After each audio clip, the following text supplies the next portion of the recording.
1. When designing a curriculum for certified wound specialist candidates, which principle of adult learning should be prioritized to ensure clinical relevance? A. Rote memorization of wound types. B. Passive lecture-based delivery. C. Integration of real-world case studies.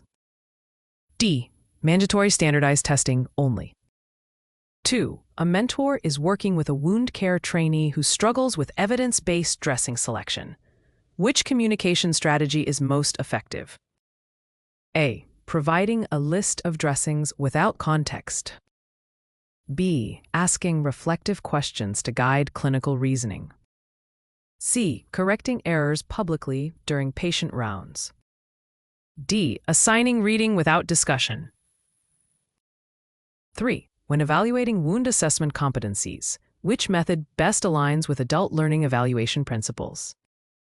A. Multiple choice written exams only. B. Peer-to-peer teaching with observed skill demonstration.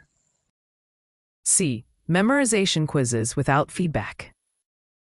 D. Reading assignments graded for completion. 4. A wound care educator incorporates simulation labs into the program. Which evaluation method ensures skill mastery? A. Checklist-based competency assessment during simulation. B. Written reflection papers only. C. Oral presentations unrelated to patient care. D. Group discussions without observation. 5. In curriculum development for wound specialists, regulatory compliance requires inclusion of which key component? A. Accreditation standards and patient safety guidelines. B. Historical evolution of wound care only. C. Personal preferences of faculty members. D. Anecdotal case studies without evidence. 6. A certified wound specialist mentoring a novice uses Socratic questioning during patient care. This approach supports A. Passive information recall. B. Independent critical thinking. C. Memorization without application. D. Dependence on mentor authority. 7. Which strategy best ensures equitable evaluation of wound care competencies? A. Using standardized, validated rubrics for clinical assessments. B. Allowing each instructor to design their own subjective scale. C. Evaluating based only on patient satisfaction reports. D. Assigning random grades without documentation. 8. During a wound care workshop, learners request more interactive case discussions. This reflects which adult learning principle? A. Adults prefer autonomy and active involvement in learning. B. Adults require continuous passive listening. C. Adults depend solely on authority for learning direction. D. Adults learn best through trial and error without feedback. 9. A wound care program must adapt to regulatory changes in documentation requirements. What is the first step in curriculum revision? A. Conduct a gap analysis against new standards. B. Add optional reading materials only. C. Ignore the changes to avoid disrupting students. D. Rely on outdated compliance modules. 10. Which mentoring approach strengthens a trainee's wound debridement skills most effectively? A. Demonstration, guided practice, and feedback. B. Assigning an article to read independently. C. Relying solely on video tutorials. D. Allowing practice without oversight. 11. An educator introduces portfolio-based assessment for wound specialists. What is the main benefit? A. Demonstrates ongoing reflective practice and skill growth. B. Eliminates the need for any direct observation. C. Focuses exclusively on theoretical knowledge. D. Provides one-time evaluation only. 12. A wound specialist educator ensures that evaluation aligns with learning objectives. This reflects which curriculum principle? A. Constructive alignment. B. Randomized instruction. C. Informal teaching preference. D. Rigid standardization without relevance. 13. In a mentoring relationship, which action most effectively promotes professional growth in wound care? A. Encouraging self-assessment and setting personal goals. B. Giving answers without explanation. C. Limiting opportunities for independent practice. Avoiding constructive criticism. 14. When teaching wound classification systems, which instructional method best supports adult learners? A. Case-based scenarios requiring application of classifications. B. Memorization of terminology in isolation. C. Silent reading assignments. D. Instructor-led lectures without interaction. 15. Which evaluation strategy ensures validity in wound measurement skills? A. Objective structured clinical examination, OSCE.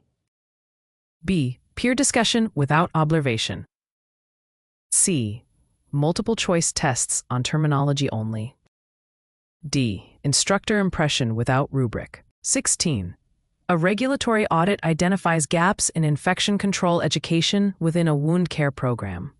What is the educator's priority? A. Revise curriculum to integrate updated infection control guidelines.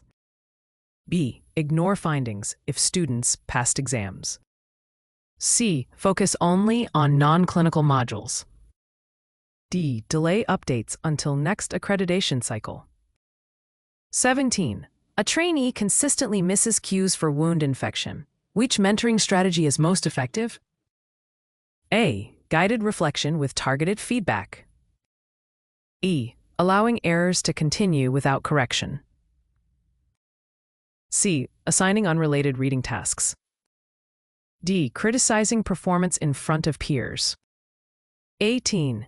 When revising curriculum, which source should guide content inclusion for certified wound specialists? A. Evidence-based practice guidelines and accreditation standards. B. Instructor opinions only. C. Historical wound care methods exclusively. D. Patient anecdotes without clinical basis. 19. An educator asks learners to evaluate each other's wound care technique using structured rubrics. This enhances A. Peer feedback and reflective practice. B. Randomized grading.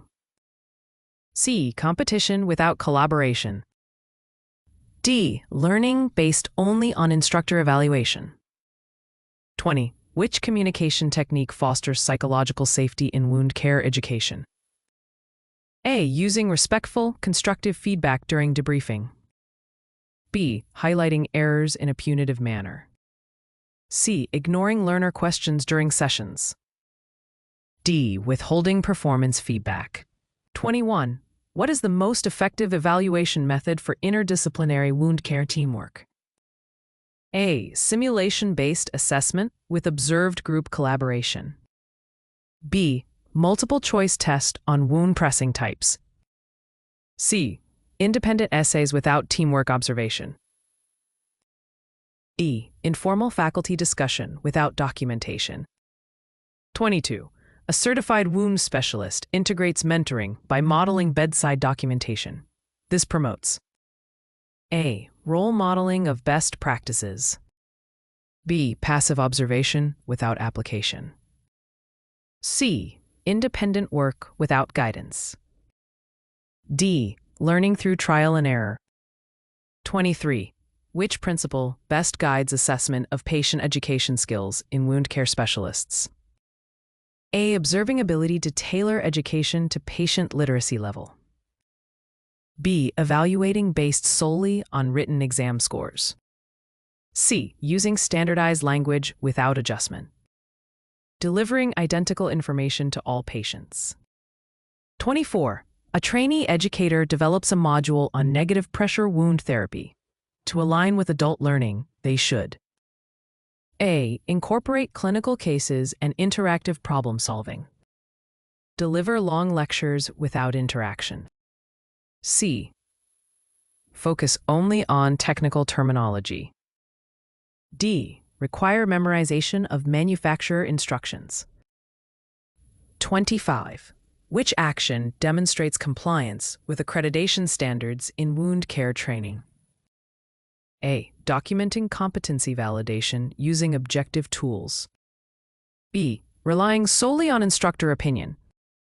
C. Using outdated evaluation checklists. D. Allowing learners to self-certify skills. 26. A wound care mentor wants to evaluate a trainee's ability to prioritize multiple wounds. Which method is best? A. Scenario-based simulation requiring decision-making. B. Written exam on wound classifications only. C. Informal discussion during lectures. D. Assigning independent reading. 27. Which teaching approach best supports retention of pressure injury staging knowledge? A. Problem-based learning with visual case examples. B. Reading textbook chapters silently. C. Lecture without interaction. D. Memorization drills without feedback. 28. A wound specialist educator integrates structured debriefing after simulation. What is the primary benefit? A. Facilitates reflection and consolidates learning. B. Eliminates need for feedback. C. Reduces learner engagement. D. Provides unstructured opinions only. 29. In mentoring novice wound care nurses, which action aligns with adult learning? A. Encouraging self-directed goal setting. B. Withholding opportunities for decision-making. C. Delivering rigid lectures only. D. Assigning tasks without context. 30. A wound care educator uses formative assessments throughout the course. What is the main purpose? A. Provide ongoing feedback to guide improvement. B. Replace summative assessments entirely. C. Rank learners against each other. D. Eliminate reflection opportunities.